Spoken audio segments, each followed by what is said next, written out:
नवरात्रि में दिन के हिसाब से लगाएं भोग, प्रसन्न को जाएंगी माँ दुर्गा, खोल देंगी किस्मत के ताले। माँ दुर्गा के पावन पवित्र दिन शारदीय नवरात्र की शुरुआत होने में मात्र एक दिन शेष है। इस बार शारदीय नवरात्रि 3 अक्टूबर से 12 अक्टूबर 2024 तक है।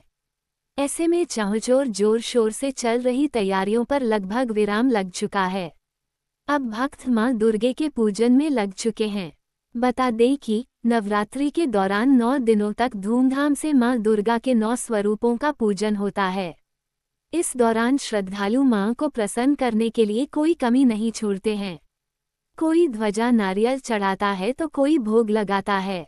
लेकिन आपको बता दें कि माँ के अलग अलग स्वरूपों को अलग अलग भोग लगाया जाता है। माना जाता है कि ऐसा करने से माँ दुर्गा जल्दी प्रसन्न होती हैं और भक्तों की मनोकामनाएं पूर्ण करती हैं। अब सवाल है कि आखिर नवरात्रि में माँ को किस दिन कौन सा भोग लगाएं? माँ से भक्तों को क्या होता है लाभ? माँ को पसंदीदा भोग लगाने से होगा लाभ।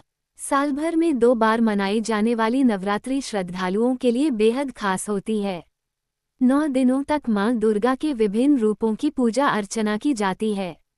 कई भक्त पूरे 9 दिन तक माँ को प्रसन्न करने के लिए व्रत रखते हैं तो कुछ लोग पहले व 8वें दिन। इसलिए माँ को प्रसन्न करने के लिए हर दिन के हिसाब से अलग भोग भी नियत किया गया है।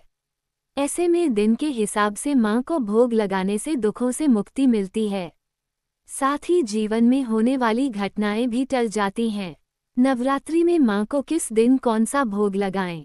नवरात्रि के पहले दिन माँ के चरणों में गाय का शुद्ध घी अर्पित करना चाहिए। ऐसा करने से आरोग्य का आशीर्वाद मिलता है। नवरात्रि के दूसरे दिन माँ को शक्कर का भोग लगाएं। इसके बाद घर के सभी सदस्यों में बांट दें।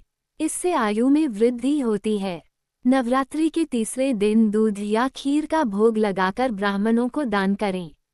इससे दुख दूर होंगे और परम आनंद की प्राप्ति होगी।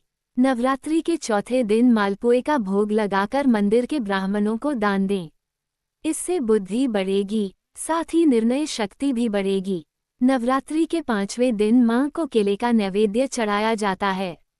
इस भोग को चढ़ाने से हमारा शरीर स्वस्थ और हेल्दी बना रहता है। नवरात्रि के 6ठे दिन माँ को शहद का भोग लगाया जाना चाहिए। ऐसा करने वाले भक्तों में आकर्षण शक्ति में वृद्धि हो सकती है। नवरात्रि के 7वें दिन माँ को गुड़ का नैवेद्य चढ़ाएं। इसके बाद उसको ब्राह्मण को दान करें। ऐसा करने से शोक से मुक्ति मिलती है। नवरात्रि के 8वें दिन माँ को नारियल का भोग लगाएं व नारियल का दान करें।